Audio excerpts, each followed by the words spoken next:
Okay, in this video, I want to talk about what does the moon represent in your birth chart, and I'm going to describe it so that you can see things from the lenses I see things whenever I look at the moon in a birth chart, whether I'm looking at the transits or if I'm just simply reading the birth chart.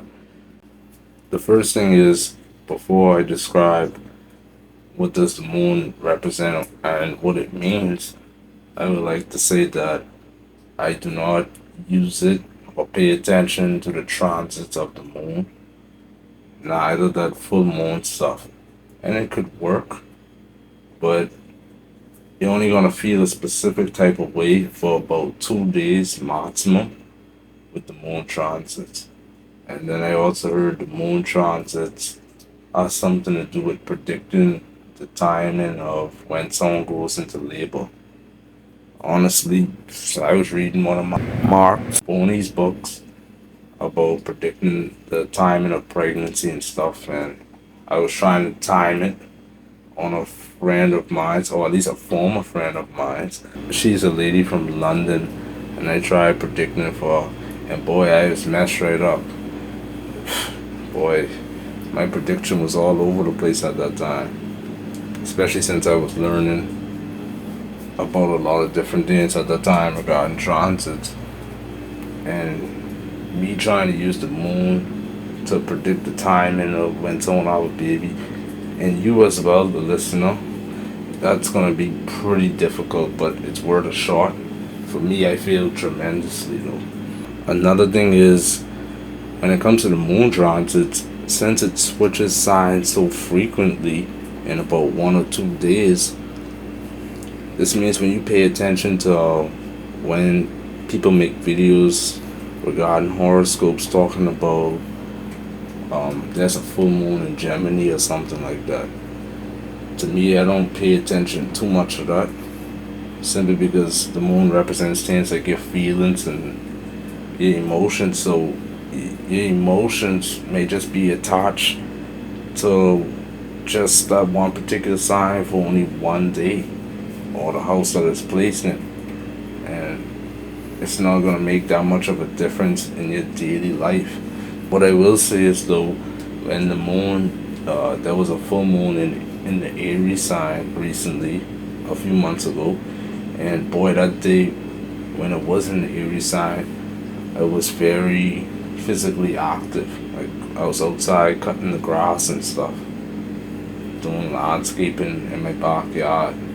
So it made me have the feeling to want to be more energetic. So the moon transit certainly does affect us, but it's not in a long time period for you to want to pay attention to it.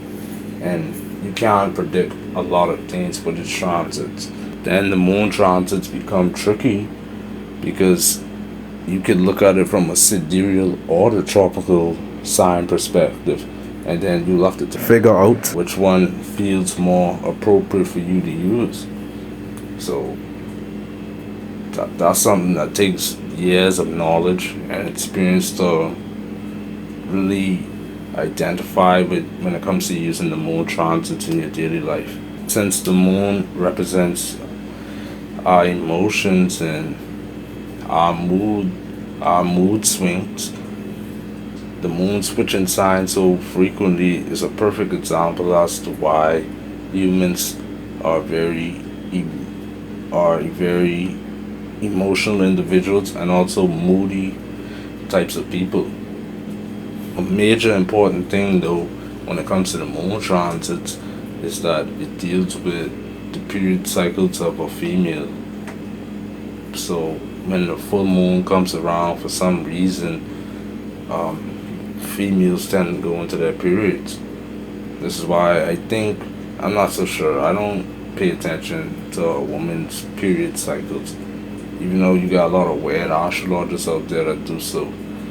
I think a woman tends to go in her period about the 21st day or something like that in a month. It tends to be near the end of a month. If that is true, then the moon, since the moon goes into the full moon at about the end of the month. It obviously there is a connection between the full moon and the period cycles of a female.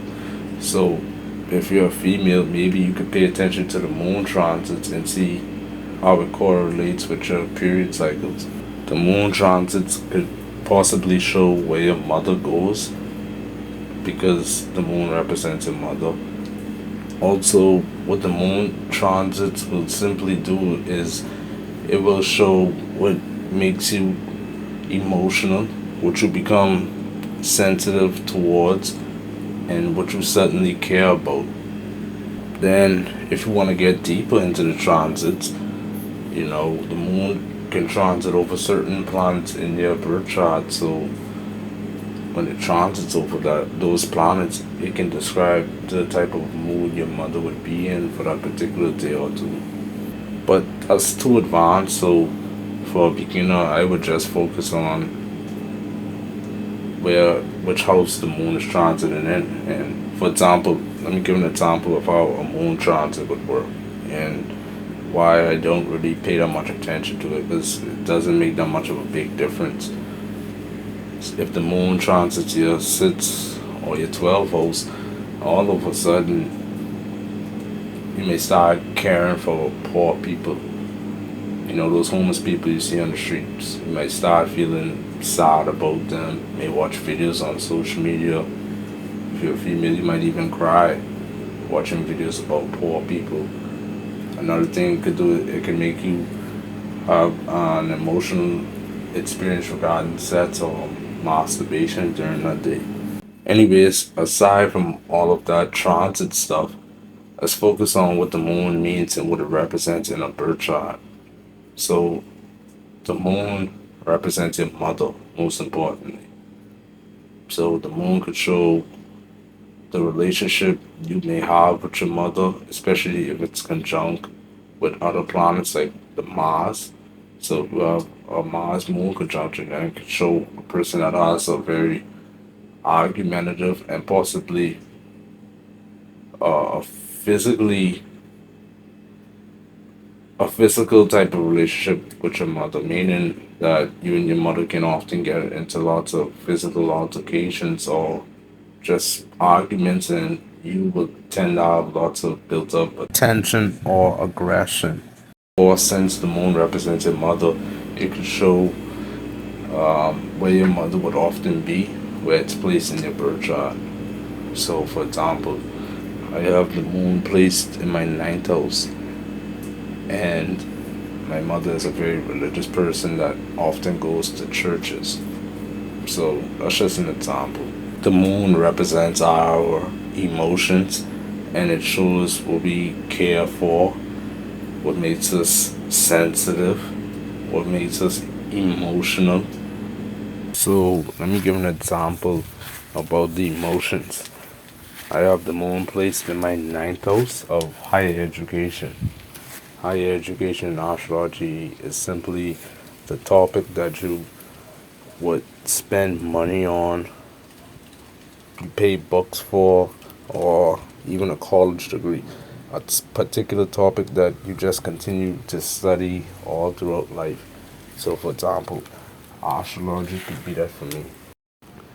Which would mean if someone was to talk bad about it, I would feel a certain way because my emotions are tied into the higher education studies that I know of. Moon shows what we care about, so when it comes to things that are ninth house related, it shows that I would care about it so much that if someone was to talk bad about the ninth house things related to me, I would feel a certain type of way. I would feel sensitive. So if someone was to say something bad about my higher education studies, or let's say I was to go long distance traveling for a vacation, and someone says, "Man, you should have never went to Jamaica. That's a bad place to go to." I would feel sad. I'd feel sensitive, or I would react in an emotional way, and the emotions tend to be sad or sort of depressing. Then, since the ninth house represents our teachers and coaches, then it could show that I like to have an emotional bond with teachers. Then the sign that the moon is in will explain how you express your emotions. So, for example, I have moon in Aquarius in the ninth house, so that means that I express my emotions through unusual ways. In actuality, in real life astrology aside, I don't really express or vent my emotions that much. But since the moon aspects the third house of communications on social media and telecommunication, this means the emotional side of me will come out more so through text conversations, or if I'm making a tweet, or if I'm making a blog about something. I forgot to mention too, moon in Aquarius in the ninth house can make someone have higher education that isn't traditional. So the type of higher education studies that I take part in this lifetime won't be what the average person would tend to study or pay courses for. The moon represents our thoughts, emotions, and it shows what we have an emotional attachment towards. Also, it represents the right brain because the right brain deals with emotions. The moon in astrology can be deep though because our thoughts, our feelings has something to do with the way that we dress. And you could study this in anybody that has, for example, moon in Aquarius. You notice moon in Aquarius people, I think Kanye West is one for sure.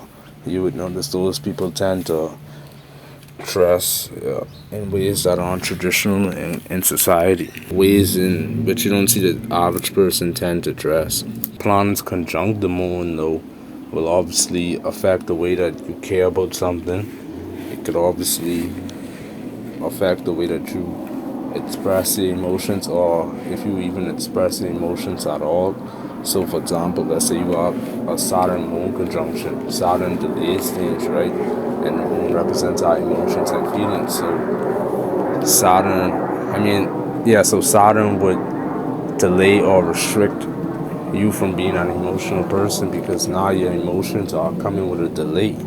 So if something tragic was to happen right now, everybody would react obviously with their emotions, but you on the other hand would be numb, and then it'll take like days, weeks, maybe years later for you to realize how tragic that moment or situation was.